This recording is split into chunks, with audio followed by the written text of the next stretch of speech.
হয়, আজি ঘোষণা কৰা হ'ল উচ্চতৰ মাধ্যমিক চূড়ান্ত বৰ্ষৰ পৰীক্ষা আৰু এই মুহূৰ্তত আমি উপস্থিত হৈছোঁ এই পশ্চিম যোৰহাটৰ মৌবন্ধা অঞ্চলত আৰু ইয়াত দেখিবলৈ পোৱা গৈছে আফ্ৰিনা ৰহমান নামৰ এগৰাকী ছোৱালীয়ে 5টা বিষয়ত লেটাৰসহ অঞ্চলটোলৈ গৌৰৱ কঢ়িয়াই আনিবলৈ সক্ষম হৈছে। মই যি সামগ্ৰিক দৃশ্যাংশ মই দেখুৱাই যাবলৈ অনুৰোধ জনাইছোঁ, সহযোগীক ভিতৰলৈ আহিবলৈ অনুৰোধ জনাইছোঁ আৰু তেখেতৰ বাসগৃহত ইতিমধ্যে যথেষ্ট গুণমুগ্ধ আহি ভিৰ কৰা পৰিলক্ষিত হৈছে আৰু অজস্ৰজন গাঁওবাসীৰ যি মৰম সেই মৰম দেখিবলৈ পোৱা গৈছে আৰু ছাত্ৰীগৰাকীক উজ্জ্বল ভৱিষ্যত কামনা কৰি ইতিমধ্যে যি কাকডোঙা মণ্ডল যুৱ মৰ্চাৰ যিগৰাকী বিষয়ববীয়া আহি ইয়াত উপস্থিত হৈছে আৰু তেওঁক শুভেচ্ছা লগতে তেখেতক এখন সম্বৰ্ধনা পত্ৰৰে ফুলাম গামোচাৰে সম্বৰ্ধনা জনাই তেখেতক উজ্জ্বল ভৱিষ্যত কামনা কৰা পৰিলক্ষিত হৈছে। মই পোনে যাব বিচাৰিম যিগৰাকী ছাত্ৰী আছে, আচলতে মই তেওঁৰ পৰা কিছু কথা জানিবলৈ চেষ্টা কৰিম।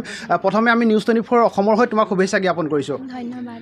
যিহেতু তুমি 5টা বিষয়ত লেটাৰসহ অঞ্চলটোলৈ গৌৰৱ কঢ়িয়াই আনিবলৈ সক্ষম হৈছা, তোমাৰ কি অনুভৱ আৰু ৰাইজলৈ কি বাৰ্তা প্ৰেৰণ কৰিবা? মোৰ বহুত ভাল লাগিছে। প্ৰথমতে মই ভবা নাছিলোঁ যে এনেকুৱা এটা ৰিজাল্ট কৰিম বুলি, কিন্তু শুনি এতিয়া নিজে ৰিজাল্টটো পাই বহুত ভাল লাগিছে আৰু গাঁৱৰ সকলো মানুহ আমাৰ আহিছে, ইমান শুভেচ্ছা জনাইছে, তাৰ বাবে মই অশেষ ধন্যবাদ জনাইছোঁ। তোমাৰ তলৰ যিখিনি ছাত্ৰ ছাত্ৰী আছে, তোমাতকৈ তলৰ যিখিনি বেটছ আছে, সেইখিনিক তুমি কি আহ্বান জনাবা? মই এইটোৱে বিচাৰোঁ যে সকলোৱে সমাজৰ এজন ভাল মানুহ হওক, লগতে তেওঁলোকেও ইয়াতকৈ ভালকৈ ৰিজাল্ট কৰি নিজৰ ভৰিৰ ওপৰত থিয় হওক, এজন ভাল মানুহ হওক। হয়, আমি ধন্যবাদ জনাইছোঁ। আচলতে এইগৰাকী আছিলে ছাত্ৰী, যিগৰাকী ছাত্ৰীয়ে 5টা বিষয়ত লেটাৰসহ অঞ্চলটোলৈ গৌৰৱ কঢ়িয়াই আনিবলৈ সক্ষম হৈছে আৰু কেৱল পশ্চিম যোৰহাটে নহয়, সমগ্ৰ যোৰহাট জিলালৈ তেখেতে গৌৰৱ কঢ়িয়াই আনিবলৈ সক্ষম হৈছে। যোৰহাট বহুমুখী বালিকা বিদ্যালয়ৰ পৰা তেখেতে এইবাৰ উচ্চতৰ মাধ্যমিক চূড়ান্ত পৰীক্ষাত তেওঁ অৱতীৰ্ণ হৈছিল আৰু মোৰ লগত আন এগৰাকী ছাত্ৰী আছে, মই তেওঁৰ পৰা জানিবলৈ চেষ্টা কৰিম, যিহেতু তেওঁ প্ৰথম বিভাগত উত্তীৰ্ণ হৈ অঞ্চলটোলৈ গৌৰৱ কঢ়িয়াই আনিবলৈ সক্ষম হৈছে। কেনেকুৱা অনুভৱ? অনুভৱটো মোৰ ভালেই আৰু মানুহে মই এটাই ক'ব বিচাৰোঁ যে পঢ়াৰ ক্ষেত্ৰত মানুহে বহুতো চেষ্টা কৰিব লাগে। চেষ্টাৰ মূলতহে মানুহে তাৰ ফলখিনি পায় আৰু মই যিমানখিনি চেষ্টা কৰিলোঁ তাৰ হিচাপে মই ৰিজাল্টটো ভালেই পাইছোঁ, কিন্তু মই যদি আৰু অলপ চেষ্টা কৰিলোঁহেঁতেন ছেকেণ্ড চেষ্টাই আদিমূল। আৰু সকলোৱে মোক ইমান ধুনীয়াকৈ আহি কৈছে, কথাখিনি বুজাইছে যে তুমি ভাল কৰিলা। সকলোৱে কথাবোৰ শুনি মোৰ মনটো বহুত ভাল লাগিছে আৰু মই সেইটোৱে ক'ব বিচাৰিছোঁ যে সকলোৱে ভালকৈ পঢ়ক আৰু এটা ভাল নাম কঢ়িয়াই আনক। আমাৰ ৰাজ্যখন লগতে আমাৰ গাঁওখন লগতে গোটেই অসমৰ কাৰণে এটা উজ্জ্বল ভৱিষ্যত হওক। তোমাৰ তলৰ ভাইটি ভণ্টিসকললৈ তুমি কি আহ্বান জনাবা? মই সেইটোৱে ক'ব বিচাৰোঁ, সকলোৱে ভালকৈ পঢ়ক আৰু মাক দেউতাকৰ লগতে গোটেই গাঁওখনৰ লগতে সকলোৰে গৌৰৱ কঢ়িয়াই আনক। সেইটোৱে। হয়, ধন্যবাদ জ্ঞাপন কৰিছোঁ। মই ইতিমধ্যে জনাইছোঁ যে এই অঞ্চলৰ পৰা 3গৰাকী ছাত্ৰী আচলতে প্ৰথম বিভাগত উত্তীৰ্ণ হৈ এই অঞ্চলটোৰে নহয়, সমগ্ৰ যোৰহাট জিলাৰ বাবে গৌৰৱ কঢ়িয়াই আনিবলৈ সক্ষম হৈছে। ইতিমধ্যে আমি যি 2গৰাকী ছাত্ৰী আছিলে, 2গৰাকী ছাত্ৰীৰ ইতিমধ্যে ভাষ্য আমি আপোনালোকক দেখুৱালোঁ। মই 3য়গৰাকী ছাত্ৰীৰ ওচৰলৈ যাবলৈ চেষ্টা কৰিম। মই তোমাক কেমেৰাৰ সন্মুখত বিচাৰিছোঁ অকণমান, যিহেতু তুমি প্ৰথম বিভাগত উত্তীৰ্ণ হৈ অঞ্চলটোলৈ গৌৰৱ কঢ়িয়াই আনিবলৈ সক্ষম হৈছা, কি ক'বা, কেনে অনুভৱ? সঁচাকৈ মোৰ বহুত ভাল লাগিছে। মই যিমান ভাবিছিলোঁ ইমান ৰিজাল্ট মোৰ বহুতেই বেছি ভাল লাগিছে। গাঁৱৰ মানুহ চব আহিছে, চবেই ইমান শুভেচ্ছা জনাইছে, বহুত বেছিয়ে ভাল লাগিছে।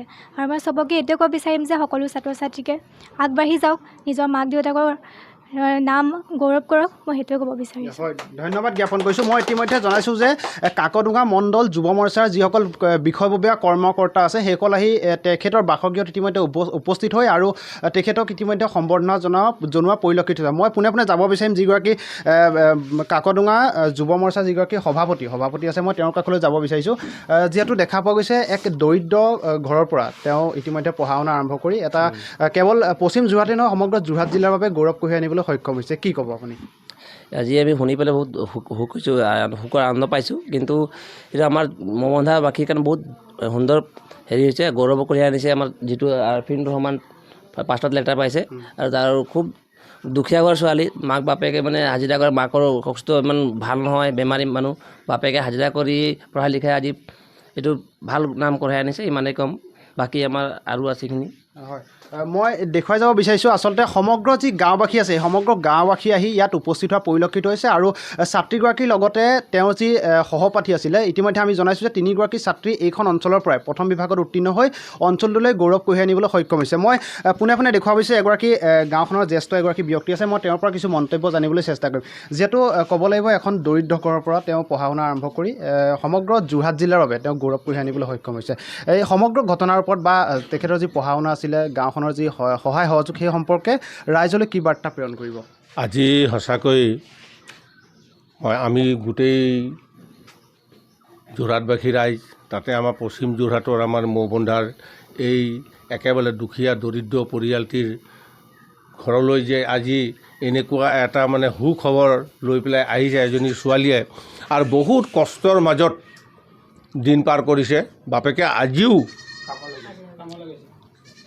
হাজিৰা কৰিবলৈ ওলাই গৈছিলে হা, খবৰ পাই পেলাই ঘূৰি আহিছে।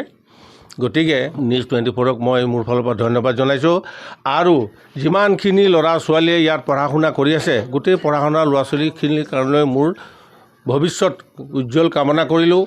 আৰু আজি ইমানখিনি ৰাইজ আমাৰ ইয়াত উপস্থিত হৈছে, প্ৰত্যেকে গম পাইছে যে এই পুতুল বোলা ল'ৰাটোৰ অৱস্থা কেনেকুৱা, ঘৰৰ পৰিস্থিতি দেখিছেই নহয়। এয়া এনেকুৱা পৰিস্থিতিৰ মাজত যে এই ছোৱালীজনীয়ে 5টাত লেটাৰ পাই পেলাই যে পাছ কৰিছে হাই ছেকেণ্ডেৰী, সঁচাকৈয়ে বৰ গৌৰৱৰ কথা।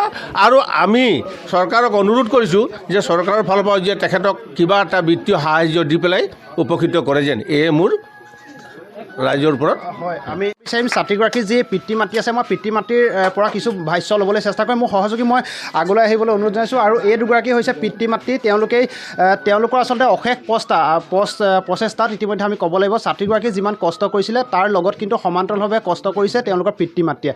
মই পিতৃ কাষলৈ প্ৰথমতে আহিছোঁ। আপোনাৰ ছোৱালী আজি ইমান ধুনীয়া এটা ৰিজাল্ট কৰি অঞ্চলটোৰ বাবেই নহয় সমগ্ৰ যোৰহাট জিলাৰ বাবে এক গৌৰৱ কঢ়িয়াই আনিবলৈ সক্ষম হৈছে, কি ক'ব? মই সমূহ ৰাইজলৈ মোৰ আন্তৰিক শুভেচ্ছা থাকিল। আৰু এইটো নিউজ লাইভ নেকি, নিউজ 24ক মোৰ অশেষ ধন্যবাদ থাকিল। বৰ কষ্ট কৰি ছোৱালীজনী পঢ়াইছিলোঁ, কিন্তু মই কষ্ট কৰিলেও নহ'ব, ছোৱালীজনীয়ে কষ্ট কৰিছিল, তাৰ বিনিময়ত মই আজি এইটো পালোঁ। যিহেতু কষ্ট কৰিছিলে আৰু কষ্টৰ ফলাফল আজি আচলতে গোটেই সমগ্ৰ অঞ্চলবাসীয়ে দেখিবলৈ পাইছে, কি ক'ব? মই ইয়াৰ বাবে বৰ আনন্দিত। হয়, আৰু মই আশা ৰাখোঁ আন ভৱিষ্যতেও মোৰ ছোৱালীজনী আৰু আগবাঢ়ি যায়। আনৰ ল'ৰা ছোৱালী যিখিনি পঢ়ি আছে সিহঁতকো মই মানে এনেকৈ মোৰ ছোৱালীৰ দৰে আগবাঢ়ি যাবৰ কাৰণে হেৰি কৰিলোঁ। হয়, মই মাতৃ কাষলৈ যাবলৈ বিচাৰিছোঁ। যিহেতু আপুনি কল্পনা কৰিব পাৰিছিলেন যে আপোনাৰ ছোৱালীয়ে আজি সমগ্ৰ যোৰহাট জিলাৰ বাবে এক গৌৰৱৰ ফলাফল কৰিব বুলি? ইমানখিনি ভবা নাছিলোঁ, তথাপি তাই যিটো কষ্ট কৰিছিলে সেইটো ফলাফল মই বহুত সুখী হৈছোঁ। আৰু ৰাইজলৈ মই আশীৰ্বাদ কৰিছোঁ যে সকলো ল'ৰা ছোৱালীয়ে এনেকুৱা মানে বাপেক মাকক এটা সুখৰ হেৰি আগবঢ়াই আনে যেন।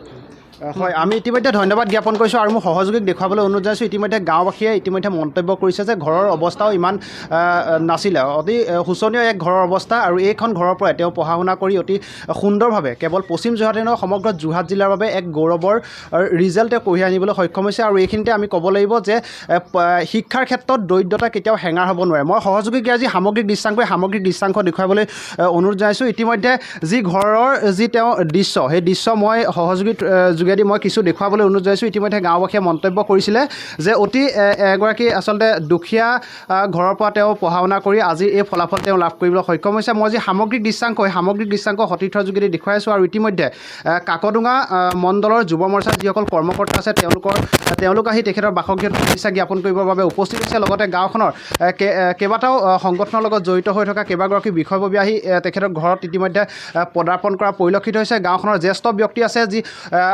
মুঠতে ক'ব লাগিব যে পশ্চিম যোৰহাটৰ বাবেই নহয় সমগ্ৰ যোৰহাট জিলাৰ বাবে তেওঁ গৌৰৱ কঢ়িয়াই আনিবলৈ সক্ষম হৈছে। আৰু এই গৌৰৱৰ বাবেই তেখেতৰ বাসগৃহত ইতিমধ্যে অজস্ৰ গুণমুগ্ধ আচলতে ভিৰ কৰা পৰিলক্ষিত হৈছে। মই এই মুহূৰ্তত যি দৃশ্যাংশ সেই দৃশ্যাংশ সতীৰ্থৰ যোগেদি দেখুৱাই যাবলৈ অনুৰোধ জনাইছোঁ। আৰু ইতিমধ্যে আমি উল্লেখ কৰিছোঁ যে আজি পুৱাৰ ভাগত ইতিমধ্যে ঘোষণা কৰা হ'ল উচ্চতৰ মাধ্যমিক চূড়ান্ত বৰ্ষৰ পৰীক্ষা। আৰু এই ফলাফল ঘোষণা কৰাৰ পাছতেই সমগ্ৰ ৰাজ্যৰ বিভিন্ন প্ৰান্তৰ ছাত্ৰ ছাত্ৰীসকলৰ বাসগৃহত ইতিমধ্যে উলহ মালহ পৰিৱেশ সৃষ্টি হোৱা পৰিলক্ষিত হৈছে।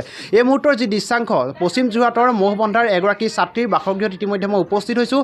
আফ্ৰিনা ৰহমান নামৰ ছাত্ৰীগৰাকী, যিগৰাকী ছাত্ৰীয়ে আচলতে 6টা বিষয়ৰ পৰা 5টা বিষয়ত লেটাৰসহ সুখ্যাতিৰে উত্তীৰ্ণ হ'বলৈ ইতিমধ্যে চেষ্টা কৰিছে। আৰু যি সামগ্ৰিক দৃশ্যাংশ মই মোৰ সতীৰ্থৰ যোগেদি দেখুৱাই যাবলৈ অনুৰোধ জনাইছোঁ।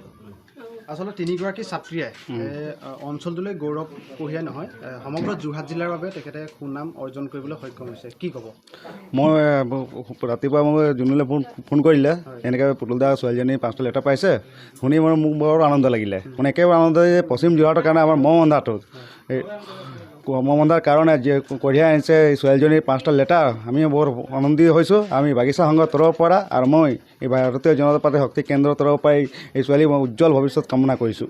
আচলতে দৰিদ্ৰতা কেতিয়াও পঢ়া শুনাত হেঙাৰ হ'ব নোৱাৰে, সেই আচলতে কথাই আচলতে প্ৰমাণ কৰি দিলে ছাত্ৰীগৰাকী।